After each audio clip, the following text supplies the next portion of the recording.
তরমুজ কিছুদিন আগেও তরমুজের যে পরিমাণ ডিমান্ড ছিল আর এখন তরমুজের ডিমান্ড নাই। এই যে বিক্রেতা বসে থাকে তরমুজ নিয়ে, কিন্তু কাস্টমার নাই। Right right.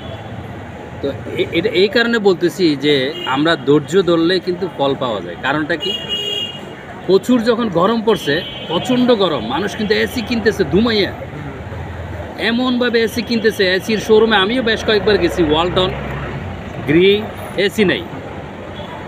আর এখন গত এক সপ্তাহ ধরে কিন্তু বৃষ্টি। এই জন্য এই কারণটা বলতেছি, আমরা যখন প্রচণ্ড গরম পড়তেছে আমরা এসির জন্য পাগল হয়ে গেছি। আর প্রচুর যখন তরমুজের দাম 400-500 টাকা তরমুজ, একটা শ্রেণী কিন্তু কিনছে, আবার একটা শ্রেণী খাইতে পারে না। আর এখন তরমুজ আছে, ক্রেতা নাই, বিক্রেতা আছে। এই যে বসে থাকে ওরা, শত শত তরমুজ নিয়ে বসে আছে। এই যে দেখেন 60 টাকা তরমুজ, লাল একদম, টুকটুকে লাল। তো আমরা যদি ধৈর্য ধরতাম, এই যে 60 টাকা করে তরমুজ এখন খাইতেছে।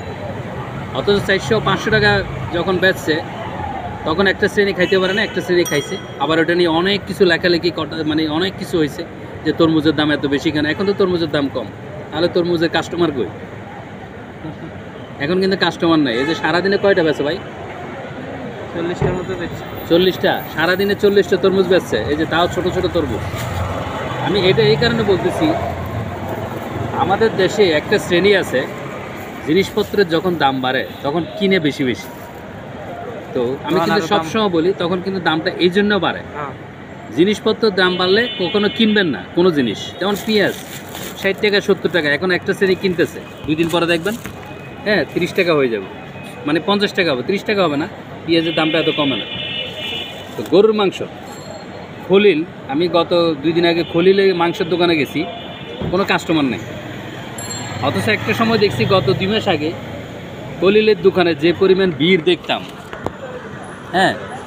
যে পরিমাণ ভিড় দেখছি খলিলের দোকানে, লাইন ধরে মাংস কিনছি।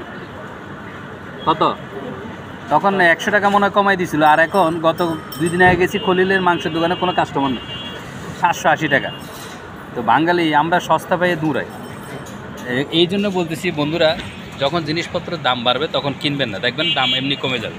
এই যে দেখেন কতগুলো তরমুজ, এই যে অনেক তরমুজ, কাস্টমার নাই, আমি 2টা নিলাম।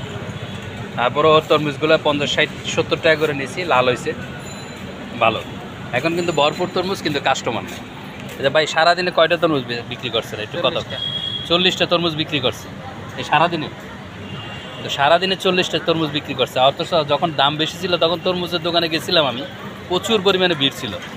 তাহলে এটাই বুঝতে হবে, যখন দাম বাড়ে আমরা কোনো জিনিস কিনবো না।